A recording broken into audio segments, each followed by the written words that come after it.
Mr. Speaker, on October 7, 2023, Hamas terrorists launched a brutal invasion of our ally Israel, killing more Jews than on any single day since the Holocaust and taking hundreds of hostages. 1 year later, thousands of families continue to grieve the loss of their loved ones, and the families of the remaining hostages continue to long for their safe return, including the family of Keith Siegel from my home state of North Carolina. The unspeakable horrors Hamas has inflicted on innocent civilians, including terrifying sexual violence, and its ongoing torment of the hostages, should shock the conscience of the entire world. Just last month, Hirsch Goldberg Polin, a 23-year-old American citizen, was brutally murdered along with 5 other hostages in the Hamas tunnels beneath Gaza as they were about to be rescued by the IDF. Since October 7th, more than 40 American citizens have been killed by Hamas terrorists, and at least 10 remain hostages. As we mark the anniversary of Hamas's devastating attack, I'm grateful to President Biden and Vice President Harris for their unwavering commitment to securing the return of all hostages, and for their clear recognition that the onus is on Hamas to accept a proposed deal.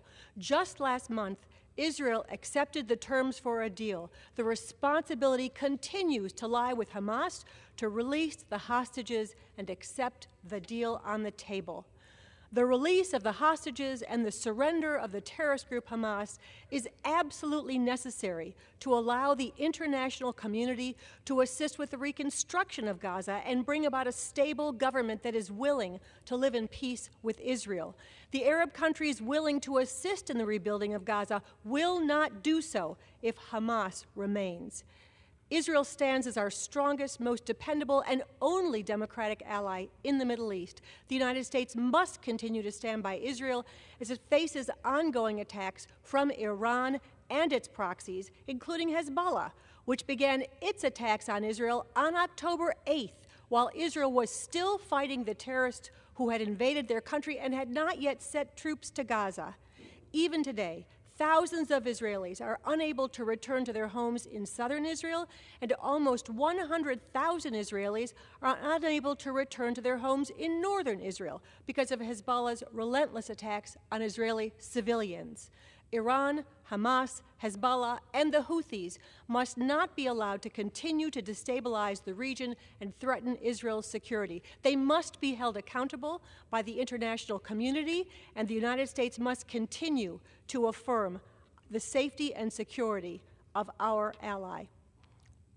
Let us be clear-eyed about what is at risk. Not just the security of our only democratic ally in the Middle East, but the defeat of a terrorist ideology that abhors our Western values. As we reflect on the horrors of October 7th, my heart goes out to all the loved ones of those affected by Hamas's brutal assault. The attack on October 7th continues to traumatize Israelis and Jews across our country. I urge Congress to continue to provide Israel the support it needs to protect its citizens and to protect the values we Americans hold dear. I yield back. Gentleman yields back. The chair recognizes